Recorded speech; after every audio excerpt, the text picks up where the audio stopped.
Ma'am मुझे 5 minute के अंदर जल्दी से मोहरों का चलन बता दीजिए ना प्लीज़ मैम, एक ही वीडियो में सब कुछ सिखा दीजिए ना। तो भाई काफ़ी लोग मुझे इस तरह की रिक्वेस्ट करते हैं, तो ये वीडियो उन सभी लोगों के लिए जो 5 मिनट के अंदर फटाफट सारे मोहरों का चलन सीखना चाहते हैं।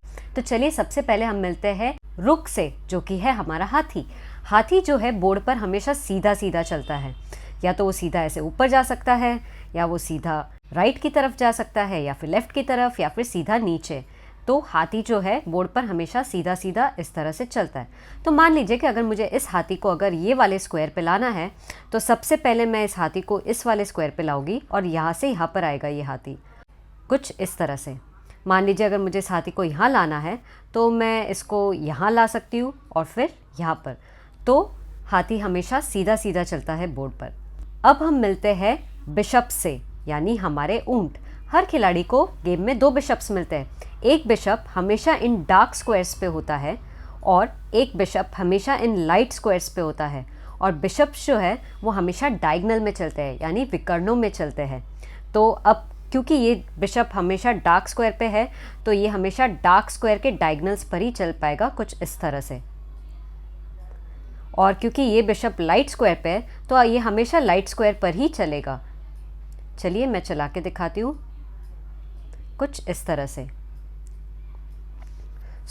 डार्क स्क्वायर बिशप हमेशा डार्क स्क्वायर के डायगोनल्स पे चलेगा और लाइट स्क्वायर बिशप जो है वो हमेशा लाइट स्क्वायर के डायगोनल्स पे चलेगा।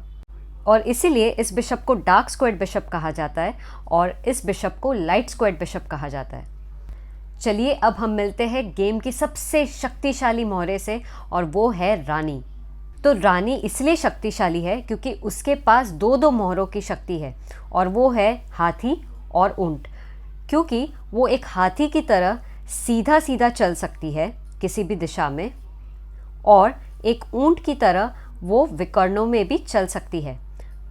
तो यानी रानी जो है वो 8 दिशा में कहीं भी चल सकती है इस तरह से।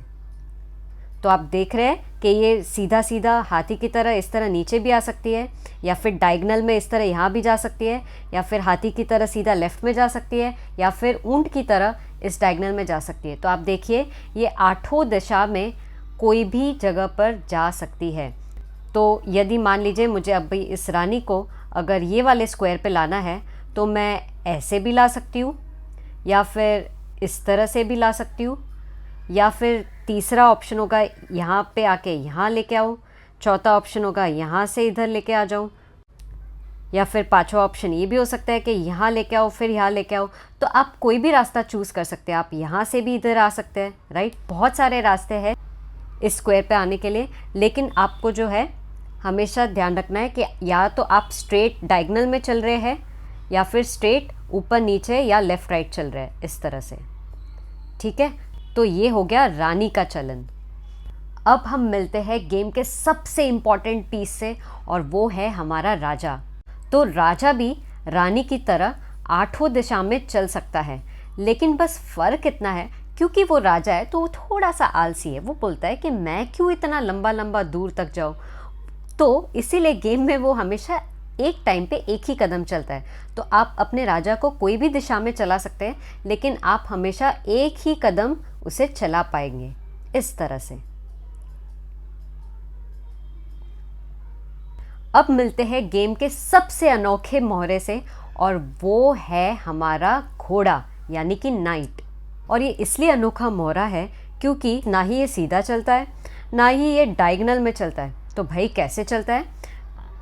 घोड़ा जो है हमेशा 2.5 घर चलता है। आपने सुना होगा घोड़ा 2.5 घर चलता है, राइट। तो 2.5 घर क्या हुआ, यानी 2 घर सीधा और फिर आधा घर या तो लेफ़्ट या राइट, मतलब वो अपनी दिशा बदल जाएगा दूसरे घर के बाद। तो 1 2 2.5 यानी ये स्क्वायर, उसी तरह से 1 2 2.5 यानी ये स्क्वायर। उसी तरह से इधर भी हम जा सकते हैं 1 2 और ये हो गया 2.5, 1 2 2.5, 1 2 2.5, 1 2 2.5, 1 2 2.5, 1 2 2.5। यानी ये जितने भी स्क्वायर्स हैं जो मैंने हरे में मार्क किए हैं, घोड़ा इन स्क्वायर्स पे कहीं पे भी जा सकता है, कुछ इस तरह से। ये देखिए, अब यहाँ से ये घोड़ा कहाँ जाएगा, फिर से 2.5 घर चलेगा, एक दो ढाई, एक दो ढाई, और उसी तरह से ये सारे स्क्वायर्स जो है इन स्क्वायर्स पे ये घोड़ा आ सकता है। ठीक है। और घोड़ा एक लौता ऐसा मोहरा है जो किसी भी मोहरे के ऊपर से कूद के जा सकता है। जैसे मान लीजिए कि कुछ ऐसी स्थिति है बोर्ड पे, तो घोड़ा जो है इसके ऊपर से कूद के यहाँ पर आ सकता है इस तरह से। उसी तरह से ये घोड़ा जो है इस रानी के ऊपर से भी कूद के यहाँ पर आ सकता है। ठीक है। लेकिन मान लीजिए अगर अब इस रानी को यहाँ जाना है तो ये रानी सीधा कूद के यहाँ नहीं आ सकती। ये रानी को अगर यहाँ पे जाना है तो उसे या तो ऐसे आना पड़ेगा, या फिर ऐसे आना पड़ेगा, या फिर इस तरह से आना पड़ेगा, या फिर यहाँ नीचे आके यहाँ आना पड़ेगा, लेकिन वो कूद के नहीं जा सकती। चेस में ऐसा कोई भी मोहरा नहीं है जो एक दूसरे पे कूद सकता है सिवाय घोड़े के। एक और मज़े की बात मुझे घोड़े के बारे में बतानी है कि जब भी घोड़ा चलता है वो हमेशा अपने स्क्वायर का कलर बदलता है। यानी अगर घोड़ा डार्क स्क्वायर पे बैठा है तो वो हमेशा लाइट स्क्वायर पे जाएगा। जैसे कि ये जितने भी लाइट कलर के स्क्वायर्स हैं उनमें से कहीं एक जगह जाएगा। मान लीजिए घोड़ा यहाँ आता है, अब क्योंकि घोड़ा लाइट स्क्वायर पे आया है तो अगला स्क्वायर जो है वो डार्क पे जाएगा, तो इनमें से कोई भी एक स्क्वायर पे घोड़ा जाएगा इस तरह से। तो घोड़ा जितनी बार भी चलता है ना तो हमेशा ऑपोजिट कलर वाले स्क्वायर पे जाता है। यानी घोड़ा अगर डार्क स्क्वायर पे बैठा है तो लाइट पे जाएगा इस तरह से, राइट। और अगर घोड़ा लाइट पे बैठा है तो वो डार्क कलर के स्क्वायर पे जाएगा। ठीक है, आसान है, थोड़ा सा प्रैक्टिस करेंगे तो आ जाएगा आपको इस तरह से। और अब चलिए, अब हम मिलते हैं गेम के सबसे छोटे मोहरे से, और वो है हमारा प्यादा। तो प्यादा जो है हमेशा सीधा सीधा चलता है, और ये एक लौता ऐसा मोहरा है जो एक बार आगे बढ़ने के बाद कभी वापस पीछे कदम नहीं लेता। तो शतरंज के खेल में हर खिलाड़ी को 8 प्यादे मिलते हैं, और उनकी जगह जो है चेस बोर्ड पे वो यहाँ होती है। तो वाइट के 8 प्यादे यहाँ सेकंड रैंक पे बैठते हैं, और ब्लैक के सारे प्यादे 7th वाली रैंक पे बैठते हैं। तो जिसको रैंक नहीं पता है, बेसिकली रैंक का मतलब होता है रो। ठीक है। तो ये उनकी स्टार्टिंग की पोजीशन होती है जब गेम शुरुआत होती है।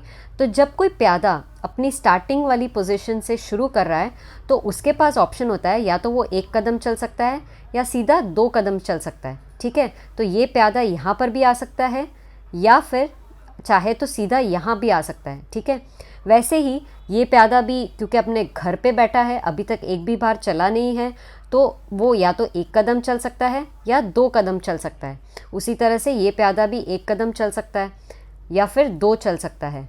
उसी तरह से ये प्यादा भी 1 कदम चल सकता है या 2 कदम चल सकता है।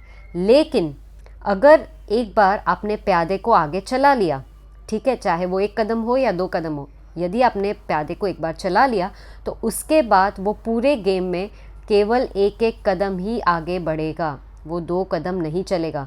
तो मान लीजिए अभी मुझे इस प्यादे को आगे बढ़ाना है तो मैं केवल 1 ही कदम आगे बढ़ा सकती हूँ। उसी तरह से अगर ब्लैक को अपने इस प्यादे को आगे बढ़ाना है तो 1 ही कदम आगे बढ़ा सकता है। अब इम्पॉर्टेंट क्वेश्चन ये है, मानिए कि ब्लैक को ये वाला प्यादा आगे बढ़ाना है, पर ये प्यादा तो अपने घर पे बैठा है, एक भी बार गेम में चलाया नहीं है, तो रूल के हिसाब से तो भाई ये तो 1 कदम भी चल सकता है और 2 कदम भी चल सकता है। लेकिन क्योंकि इसकी जगह जो है वाइट के प्यादे ने ब्लॉक कर दिया है तो वो अब 2 कदम नहीं चल पाएगा, उसे केवल 1 ही कदम चलना पड़ेगा। ठीक है। और प्यादे एक दूसरे को जंप नहीं कर सकते क्योंकि अब ये आमने सामने आके खड़े हो गए तो वो ब्लॉक हो चुके हैं, अब वो आगे नहीं बढ़ सकते। ठीक है। और अब चलते हैं आज के सवाल की ओर, पर उसके पहले वीडियो को लाइक करिए और मेरे चैनल को सब्सक्राइब करिए।